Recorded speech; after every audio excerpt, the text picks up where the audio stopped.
Good morning बच्चों।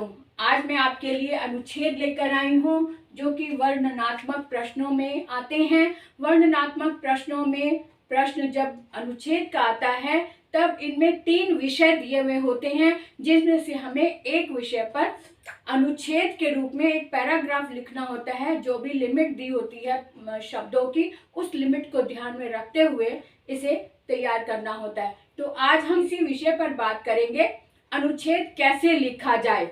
अनुच्छेद के विषय इस तरह से आते हैं। ये प्रश्न पिछले 23 में आ चुका है और इस तरह के प्रश्न आए हैं। उसी के आधार पर ही मैं आपको बताऊंगी कि इसे कैसे किया जाए।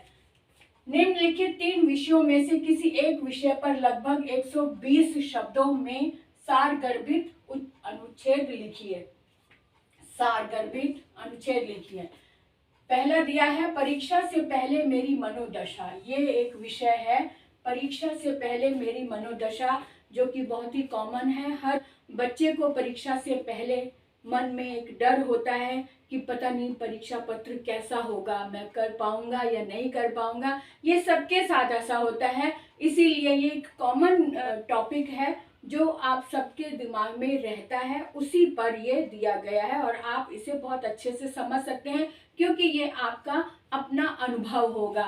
तो इसके पॉइंट्स दिए हुए हैं, इसके यानी संकेत दिए, संकेत बिंदु इस तरह से दिए हुए हैं। इनको ध्यान में रख कर आपको लिखना होगा।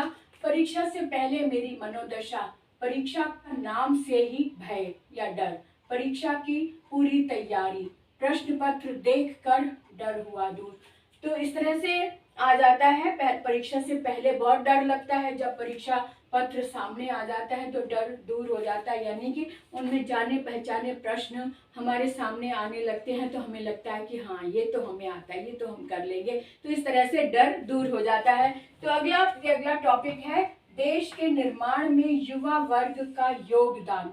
देश के निर्माण में युवा वर्ग का योगदान जो है सबसे महत्वपूर्ण प्रश्न है। ये महत्वपूर्ण इसलिए कि देश का युवा वर्ग जो है एक फ्रेश दिमाग से अपनी नई नीतियों के साथ, नई टेक्निक के साथ कार्य करता है, लेकिन उनके सामने कुछ परेशानियां आ जाती हैं जिसकी वजह से उनके हाथ बंधे हुए होते हैं। वो किस तरह से योगदान करें, इस विषय में हमें बात करनी है और इस विषय पर हमें अनुच्छेद लिखना है 120 शब्दों में।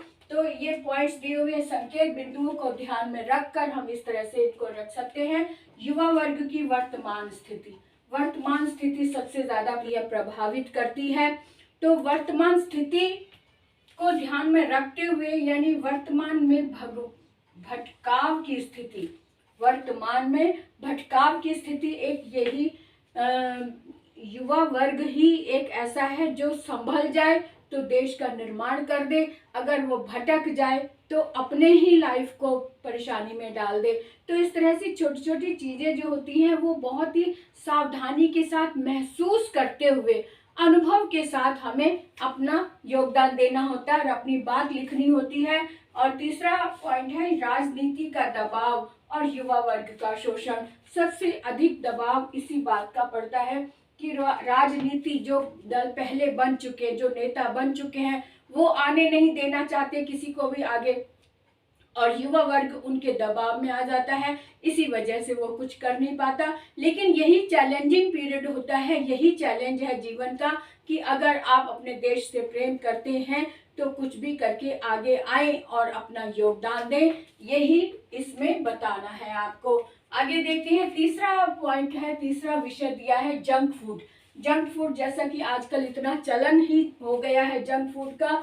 जंक फूड क्या होता है, सबसे पहले आप ये बताएंगे। जंक फूड, युवा पीढ़ी और जंक फूड का क्या महत्व है या फिर क्या संबंध है। जंक फूड के दुष्परिणाम तो बहुत ही ज्यादा हैं, जो आप देख सकते हैं, आप खुद भी अनुभव भी करते हैं। तो इन सबको अपने अनुभव के साथ जोड़कर आपने ये लिखना है। तो इस तरह से ये 3 विषय जो दिए हैं, एक बार में एक प्रश्न पत्र में इस तरह से 3 प्रश्न आते हैं। इनमें से कोई एक विषय पर मैं आपको लिख कर बताऊंगी कि इसको लिखना कैसे है। तो हम देखते हैं कि जंक फूड का अनुच्छेद कैसे लिखें। जैसे कि ये 3 पॉइंट्स दिए हुए हैं, संकेत बिंदु हैं, इनको ध्यान में रख कर लिखेंगे तो इजी हो जाता है। इसलिए जंक फूड, जब भी कोई अनुच्छेद लिखो तो दिए गए संकेत बिंदुओं की तरफ पूरा ध्यान दो। इनको ध्यान में रख कर हमें पॉइंट मिल जाता है, हमें एक आइडिया मिल जाता है कि लिखना क्या है। तो इनको ध्यान में रख कर ही हमने लिखना शुरू किया कि जंक फूड से तात्पर्य सबसे पहले कि होता क्या है। जंक फूड से तात्पर्य उस भोजन से है जो पकता भी जल्दी है, खाने में स्वादिष्ट भी बहुत होता है, लेकिन शरीर के स्वास्थ्य के लिए बिल्कुल भी अच्छा नहीं होता। एक तो ये तो हो गया कि जंक फूड होता क्या है, कि जंक फूड में पोषक तत्वों की कमी होती है। इसे खाने पर वसा की अधिकता हो जाती है, जिसके कारण शरीर मोटापे का शिकार हो जाता है।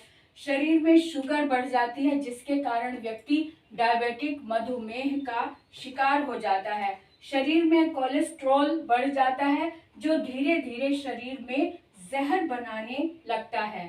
पाचन शक्ति कमजोर होने लगती है और धीरे धीरे शरीर बीमारियों का कारण बनते हैं। हालांकि जंक फूड युवा पीढ़ी द्वारा बहुत पसंदीदा फूड बन गया है। हालांकि जंक फूड युवा पीढ़ी द्वारा बहुत ही पसंदीदा फूड बन गया है। युवा पीढ़ी इसके दुष्परिणामों से बेफिक्र है। बाजार में पहले से ही निर्मित जंक फूड प्लास्टिक में पैक होकर उपलब्ध है।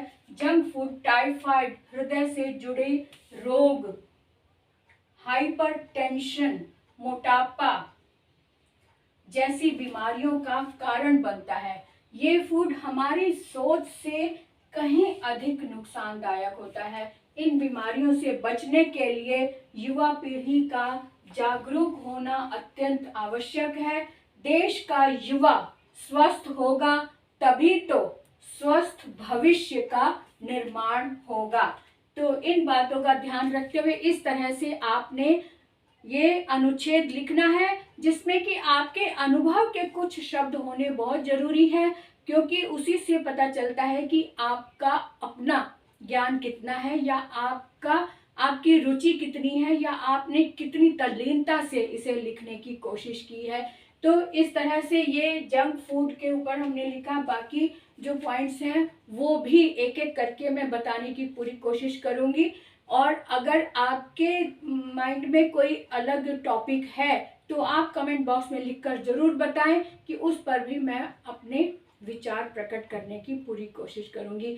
तो आज का वीडियो यहीं समाप्त करते हैं, यहीं विराम करते हैं, और यही विराम लगाते हुए आगे बढ़ते हैं अगले वीडियो की ओर। तब तक के लिए बाय बाय।